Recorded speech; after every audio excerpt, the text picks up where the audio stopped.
Hello everyone, I am Kelly Egiga. On September 15, 1977, Nigerian writer of novels, short stories and poems, Chimamanda Adichie drew her first breath from the coal city of Enugu State. And that's why we are here to hear her unique insights and experiences as a global storyteller and a feminist icon. And that's how we welcome you to the program. Let's get things started.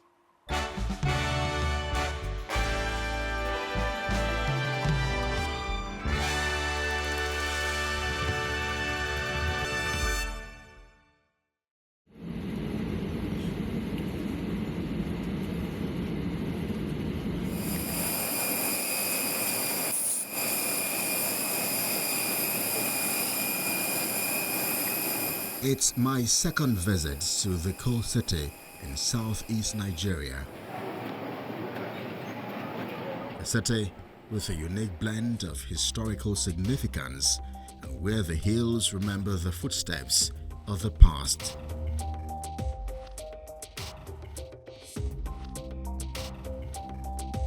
My mission here is to catch up with acclaimed Nigerian author Chimamanda Adichie, who is currently on her Dream Counts homecoming tour, her first novel in 12 years.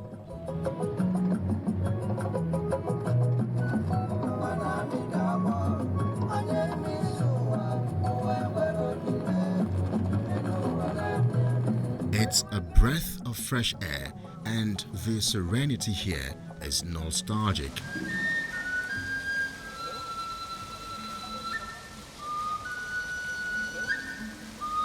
The renowned writer is the headline speaker of the inaugural grand finale of Things Fall Apart Festival.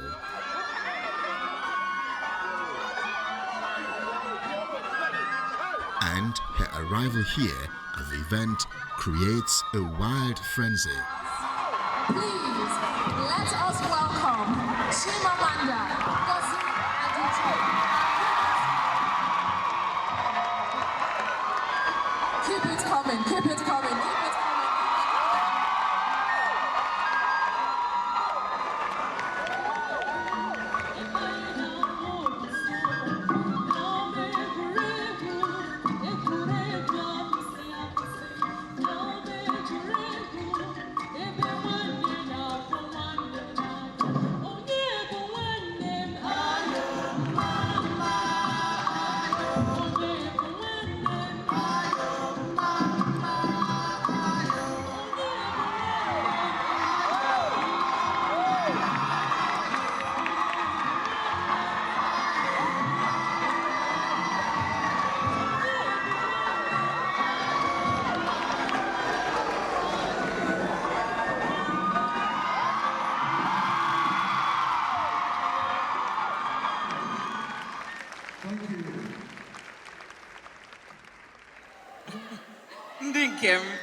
As Igbo people, we often speak of political marginalization.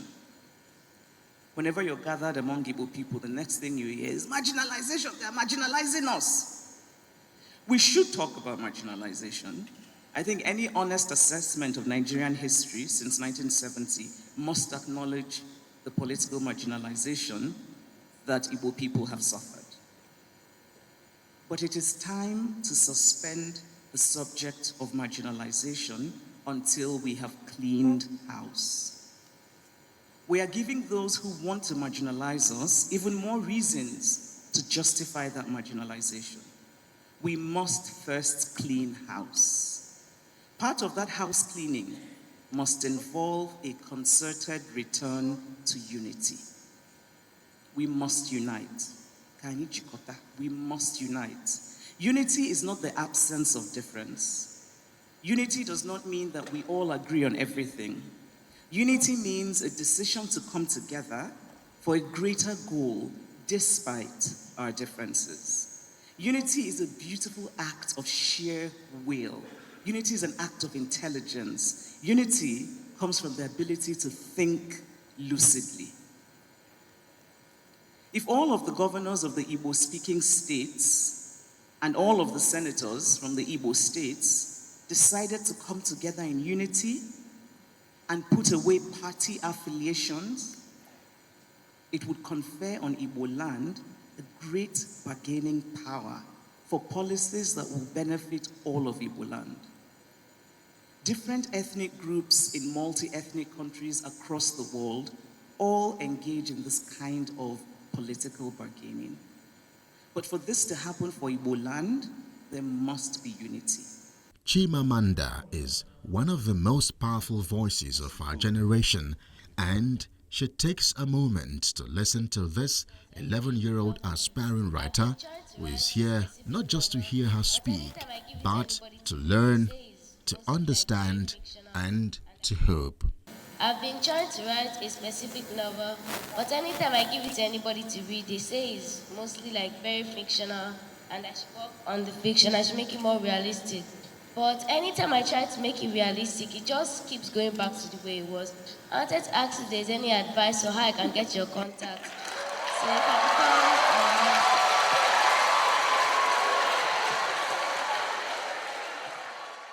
When people tell you that, tell them they don't know what they're talking about. The only thing you need to do is to tell your story well.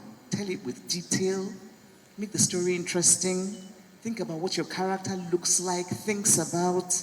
When people are telling you realistic, don't pay attention to them. Focus on the story that you're writing. The Nigerian author has won numerous accolades for her works, including General Literature Prizes and academic honors.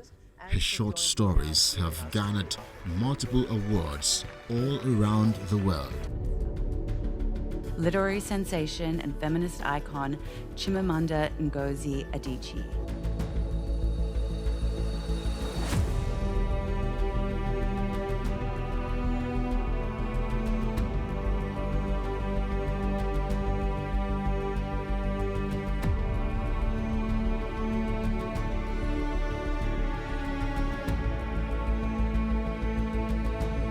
I don't speak to provoke. I speak because I think our time on earth is short. Each moment we say what we do not mean because we imagine that is what somebody wants us to say, then we are wasting our time on earth.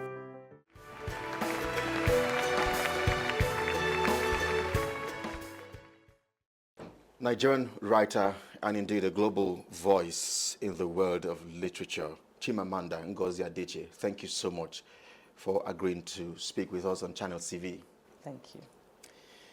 You are back to the coal city, the place you say you first drew your first breath in 1977. How does it feel to be back home? It feels like a homecoming. It's a very lovely feeling. So I would come to Enugu from time to time in the past. But I think for me, it's coming back to Enugu with my new novel that has been just such a heartwarming and heart-filling experience. It just felt so meaningful. All of my events have been meaningful. It's always lovely for me to meet my fans, but it's different here in Enugu. There's just there's an extra thing. There's something about being home. And walk us through some of those memories growing up in Nsukka, because I imagine that it brings back a lot of memories for you. Talk to us about that and perhaps the role your parents played in shaping the woman that you are today. Well, everything I am that is good came from my parents. I was very fortunate to have the loveliest parents. My father was a good man in all forms of the word, but also he was a good father. And my mother, I often say that if there's reincarnation, I want her to be my mother in my next life. So my parents taught us, my siblings and me, the value of education, which has been so central in my life. I mean, and education in a very broad sense, not just a formal education, but learning. This idea that you just constantly learn every day. But also just love, unconditional love. I think there's nothing that a child needs more than to know that the child is loved. And being loved means that you have confidence to be yourself. You feel secure. You don't feel that you have to perform your life. You don't feel that you have to go looking for other people's approval because you're loved and loved well. And as a writer, I mean, my beginnings, of course, happened in Nsukka. I started writing in Nsukka when I was maybe 4 or 5. And my parents just allowed me. They clearly saw that this was a child who was, I guess, a bit different, And they gave me room to be. My mother, I remember, before classes would start every term, when you would go buy the books that you need and ruler and pencil and eraser, my mother always bought extra exercise books for me to write my stories in.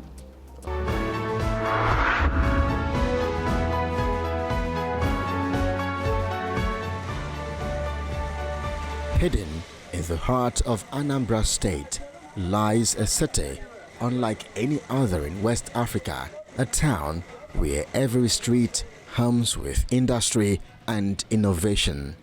This is Nnewi, and today we are meeting the man who dared to put Nigeria on the automotive map. Please verify the face.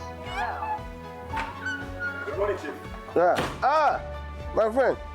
I am here to meet the trailblazer himself, Innocent Chukuma, but before the engines roar, before the machines awaken, a leader gets to work.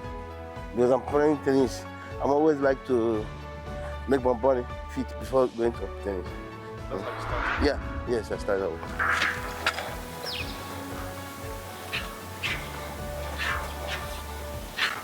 Everything here is for exercise. Yeah. It depends on. Really challenging because I'm much younger. Mm.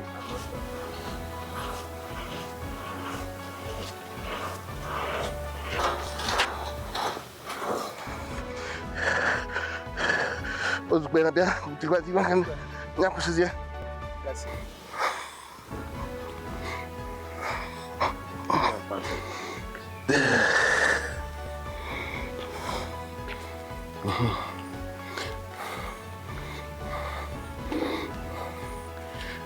For Innoson's CEO, success doesn't start in the boardroom.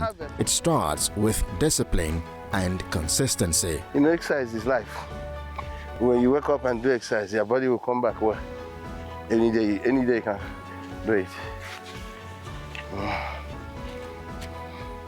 As we exit the gym, the place where Chief Chukuma tells me he builds strength before he builds strategy, we head for the lawn tennis court, a sport he's been playing for 28 years. Yes, I started playing tennis since 1980. I started when I'm young. 1980? Yes. If I'm not doing exercise, I will be very big, I know. Because if I leave myself, like 1 month, 2 months, I see the difference immediately. So I'm not back to exercise. I'm a very busy person, but I must create time to exercise. I really imagine how you do it. Yes.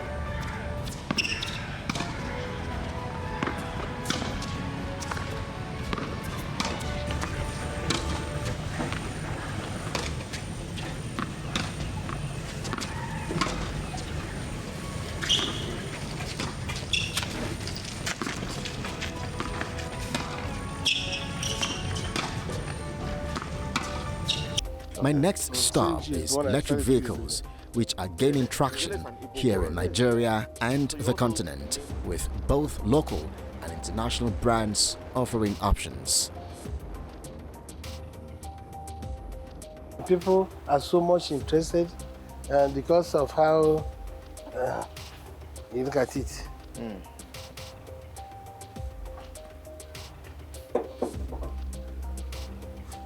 No engine. Wow. Electric. But you can move. You can drive it and you can go anywhere. Anywhere in the country? Yes, anywhere.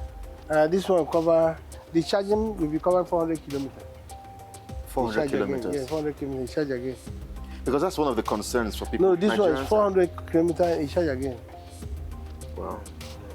Well, Nigerians are a bit concerned about how do we get to charge No, our no, no. cars. It's very simple. 400 kilometers you can charge. In a day, if you are driving, you want to go for a walk, can you drive 400 kilometers? You understand? So 400 kilometers is enough. I was born in Nnewi, and I have my mother born 4 boys and 2 girls. Out of all, I'm the last son of my family. I started my school at Nnewi, at St. Michael Catholic School. My father died in 1978, while my mother died 2023. How will you describe your father and your mother? In fact, I would say that 2 of them are very close. My father is a civil servant before he retired and do private business.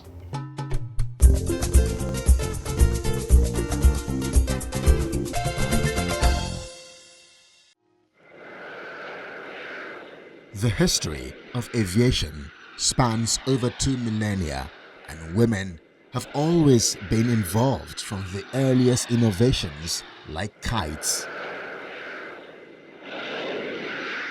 But despite a steady increase in female pilots over the past decades, the global count of women holding commercial pilot licenses remains relatively low. According to a 2021 study by the International Society of Women Airline Pilots, less than 6% of pilots all around the world are women. But never in the world have we seen 3 sisters who are pilots. This is the story of 3 sisters who have conquered the skies.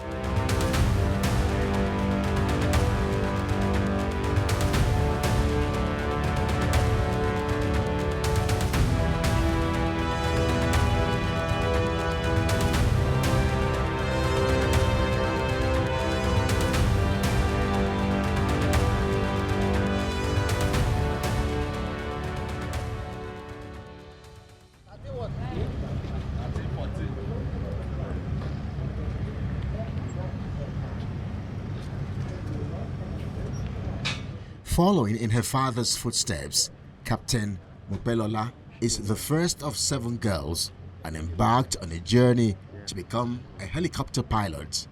With unwavering support from her family, she overcame various hurdles and obtained her pilot's license. The middle sister was equally captivated by her father's profession. Listening to tales of courage and precision required in piloting helicopters, she was determined to carve her own path in the skies. And the youngest of the trio and the family of 7 girls, Oluwafumilayo, chose to take a different route while still keeping her feet firmly in the aviation industry. While Captain Lola and Sheo ventured into the world of helicopters, Fumilayo pursued a career as a fixed-wing pilot. Her ambition and enthusiasm were no less than her sisters', and she embraced the challenges of flying with equal zeal. Good morning, it's Base Return 121. We are for establish 18 left. Lola, Sheo, and Fumi, we must thank you indeed for agreeing to speak with us and share your story here on Channels TV. Thank you, Kerry. Thank you very much. Being a pilot is no ordinary feat. I mean, according to data, we understand that women pilots are about just 10% globally all around the world. So, I mean, we are indeed so delighted to speak with you. But how does it feel? It's great. It's an honor. It's something, I've always wanted to be a pilot. It's not something maybe I just jumped out from one ship to another. So it's a beautiful experience. It's been a beautiful experience. It still is for me, and I believe it's still for them also. So it's good when I hear we are amongst the 10% of women in the world. So it's it's something I'm happy and proud about being. Grew up in Port Harcourt due to daddy's job, so we were kind of exposed to helicopters and airplanes early enough. Like we had an idea of what it was. I mean, I think it's when I tell people that, oh, my dad is a pilot, they're like, oh, really? I never really saw it as anything so serious before. Not until recently, but I mean, it was a job.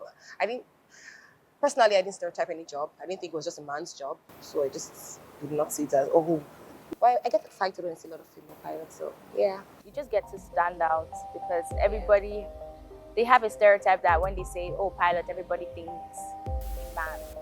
We're 7 girls, and yeah, out of 7, 3 are pilots. So all girls, no boy in the house. So it's it was a bit of how will I put it? Where really it was a street home because we're all girls, no boys. Africa today has the highest percentage of women pilots at 5.2%, a significant increase from 4.1% in 2026, per the latest global survey conducted by the International Civil Aviation Organization. Hello, welcome to my reality. This is my world. Literally, I'm happy that you were able to come and see my space and see what I do for a living and what I do as a passion. I've always wanted to be remembered as someone that is standing out, not just standing out for standing out, but be an inspiration to young girls and to the rest of the world that you can do this, you can stand out, you can dare to dream. We're not a lot of women in this industry, but I am one of them, and so you can be part of us. My long-term dream is to be a lady and be a name that has been remembered for good, inspiring a lot of children, a lot of women to be their best, to stand out to be their best, literally. Once again, I am Oluwafumlayo Makinde Marcus, the right-wing pilot of Ford Viva Jet. Welcome to my world. I am Captain Mokilola Iyola. I fly the SL-60. Come fly with me. Hi, I'm Senior First Officer Oluwaseun Jerola. Guess you've met my captain? Come join us. Let's go. So, right seat. And as the Makinde sisters continue to soar high in the skies, their story will undoubtedly inspire future generations to reach for the stars and break barriers fearlessly. Their legacy will remain etched in the annals of the aviation history, reminding us all that dreams have no boundaries and that with passion and perseverance, anything is possible.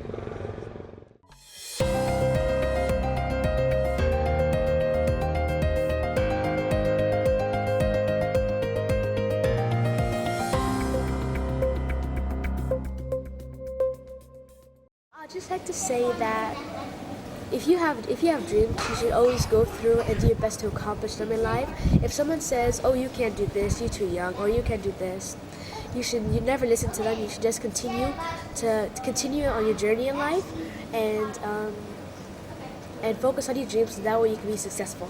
Born and raised in Los Angeles, California, Juro is first-generation British, both parents, and second-generation Mauritian, maternal grandparents, and of Nigerian ancestry via her paternal grandparents.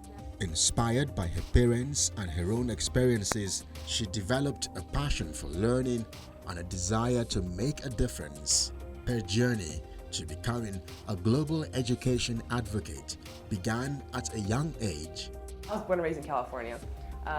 My parents were both born in the UK. So my dad was born in Scotland, and mom was born in England. And then if you go like way back to the 1950s, my grandparents, so from my mom's side of the family, came from Mauritius. From my dad's side of the family, came from Nigeria. Both sets of grandparents went to the UK for medical, so like they're medical professionals, so went to study for school and things like that. And then it's like, there's like a whole mix in my background, because even on that side from Mauritius, there's French, there's Indian, there's a bit of Persian mixed in there. So background is totally mixed. Take that all up, throw it in there, and this is what you get. But no, like growing up has been a lot of fun. My siblings, first of all, being the oldest of 4, it's very unique. You know, it comes with like its own, I don't know how to explain it, but like I enjoy it. I definitely think being an older sibling is a responsibility, but I also think it's a privilege and it's a lot of fun. I mean, when you have younger siblings who are all really close, like we hung out all the time. We still hang out all the time. You know, we play soccer, we go to the mall. Even like me, my friends back home, like I do all the typical things you can think of. We play basketball games. We have game nights. We go to the movies and stuff like that. So we have a lot of fun. But yeah, I think that's just a little tidbit, little insight into my life back home. My name is Zurel Lisodewale, and today At just 10 years old, Zurel began her advocacy work, speaking at international conferences and meeting with world leaders to push for greater investment in the education of girls. We can all agree that there are many challenges across the region, right?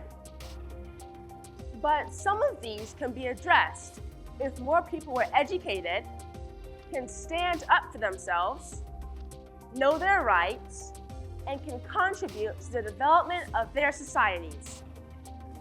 Also in Africa, it seems to be more of a challenge for girls to go to school compared to boys. Now, some of these are cultural reasons, and others are poverty-related reasons. But just think how much influence we all can make if we are not just educated, but empowered to be ourselves. And how we can use technology to change the quality of our lives. Education is something that people can't take away from you. One thing that I've learned as well is education is more than just the typical physical building with a math, science, history. It kind of expands outside of that. One of the things I've been talking about more recently is this idea of alternative education. If you think over the past 10 years, UNESCO's always put out big numbers, 200 million out-of-school children, 220, 170, we haven't seen a lot of major differences in those numbers, or a lot of changes in those numbers. And so I've realized it's one thing to say out-of-school children, it's nothing to say uneducated children, because in different parts of the world, here on the African continent, in South America, and other parts of the world as well, sometimes there are communities where there's no physical school for kids to go to. Other times there is a school, but it's like 10 miles one way for kids to get there. And so instead of saying X amount of millions of out-of-school children, we can kind of change that to X amount of millions who are uneducated. And I say uneducated because, again, thinking outside of just the science, math, and history, there are other tangible skills that we can use to teach the youth, to teach students, to teach out-of-school kids that they can use to then go on and hopefully get a living, support themselves, and support their families and communities.